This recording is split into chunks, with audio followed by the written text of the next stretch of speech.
तो दोस्तों अगले वीडियो में हम यहाँ तक आ चुके थे। तो यहाँ पे इन्होंने इसको अखबार दिया। ये लड़का जो गरीब लड़का था, इनको इस साइकिल वाले को अखबार दिया। और ये साइकिल वाले कौन है आपको तो मालूम ही होगा, कहानीकार जो कहानी लिख रहे हैं, कथावाचक कहानी लिखने वाले जो हैं वही है ये। तब इन्होंने इनसे अखबार लिया और ये लड़का क्या बोला था, तो पिछले वीडियो में आपको मालूम है कि आप क्या हिंदी पढ़ भी लेते हैं, ये लड़का बोला। तो अब देखिए क्या बोलता है, हाँ बिल्कुल पढ़ सकता हूँ, लड़का जवाब दिया। इस बार मैं थोड़ा अधीर होते हुए बोला।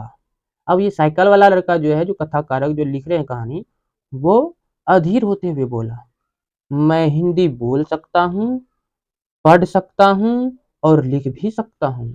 मैंने स्कूल में दूसरे सब्जेक्ट विषय के साथ हिंदी पढ़ी है।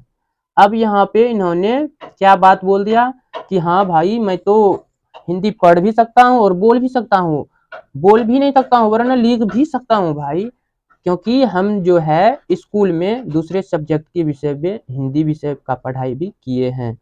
तो अब इनको तो मालूम नहीं है, इनको तो सब्जेक्ट क्या होते हैं इन्हें वो चीज का तो मालूम है ही नहीं। अब ये थोड़ा सोच में पड़ गए।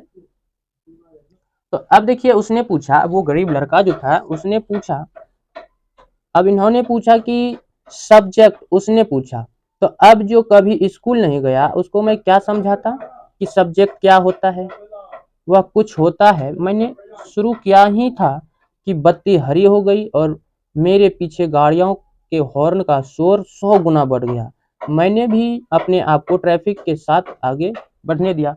तो इस तरह से जो है पेपर ले लिया और आगे बढ़ गया। अब वो गरीब लड़का को समझ में नहीं आ रहा था कि सब्जेक्ट क्या है, तो अगले दिन वह उनका इंतजार करेगा और ये जो डाउट है ये क्लियर करेगा उनसे पूछ के। तो अगले दिन वह फिर से वहां पर था, वो लड़का पेपर बेचने वाला। वह मुस्कुरा रहा था और मेज तरफ हिंदी का अखबार बढ़ाते हुए उसने कहा, भैया आपका अखबार। और इस बार उन्होंने अखबार दिया, उनको हिंदी का अखबार दे दिया, आपका अखबार। अब बताइए ये सब्जेक्ट क्या चीज है। अब ये लड़का पूछ बैठा उनसे कि अब बताइए भैया ये सब्जेक्ट क्या चीज है।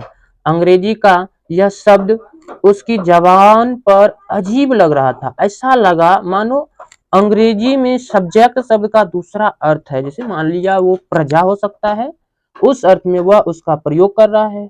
ओह, यह कुछ पढ़ाई लिखाई से संबंधित है, ऐसा जवाब दिया। मैंने कहा, तो उसके बाद चूंकि बत्ती लाल हो गई थी, सो मैंने पूछा तुम कभी स्कूल गए हो, तो कभी नहीं उसने जवाब दिया। लड़का ने कहा कि कभी नहीं, उसने जवाब दिया। फिर बात बढ़ते हुए उसने गर्व से कहा, मैं जब इतना ऊंचा था, यानी कि वो इशारा से कह रहा है, वो इशारा से बोल रहा है कि मैं जब, जैसे इशारा में कोई बोलते हैं कि मैं जब इतना ऊंचा था तभी से मैंने काम करना शुरू कर दिया। उसने मेरी साइकिल की गद्दी के बराबर अपने आप को नापा। पहले मेरी माँ मेरे साथ आती थी, लेकिन अब मैं अकेले ही कर लेता हूँ। अभी तुम्हारी माँ कहाँ है, मैंने पूछा। वो अखबार जो लिया लड़का उसने पूछा कि अभी तुम्हारी माँ कहाँ है, पर तब तक बत्ती हरी हो गई और मैं चल पड़ा। मैंने उसे अपने पीछे कहीं चिल्लाते हुए सुना, वह मेरठ में है, और उसके साथ बाकी ट्रैफिक के शोरगुल में डूब गया। तो ऐसा वो चिल्लाकर कह रहा था। तो लड़का जो साइकिल से आगे निकल गया, तो वो इतना सा बात सुना कि वह मेरठ में है और उसके साथ, बस इतने में ट्रैफिक का शोरगुल के कारण से वो आवाज ज्यादा सुन नहीं पाया। तो यहाँ पे अगले दिन मेरा नाम समीर है, उसने अगले दिन कहा और बड़े शर्माते हुए मेरा नाम भी पूछा। अगले दिन जब मुलाकात हुआ तो उन्होंने अपना नाम बताया कि समीर है, और उसने जो है बहुत शर्माते हुए उनसे भी नाम पूछा, यानी कि मेरा भी नाम पूछा। तो आपका नाम, तो यह तो बड़े आश्चर्य की बात थी, यह तो बड़े आश्चर्य की बात थी।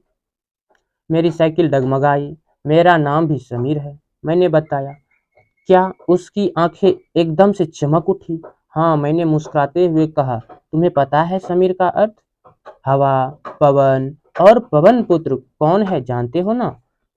हनुमान। तो अब से आप समीर 1 और मैं समीर 2। उसने खूब खुश होते हुए कहा, हाँ ठीक है। मैंने जवाब दिया और अपना हाथ आगे बढ़ाया। अब दोस्तों अगले वीडियो में एक कहानी को पूरा करेंगे, वीडियो लंबा हो गया।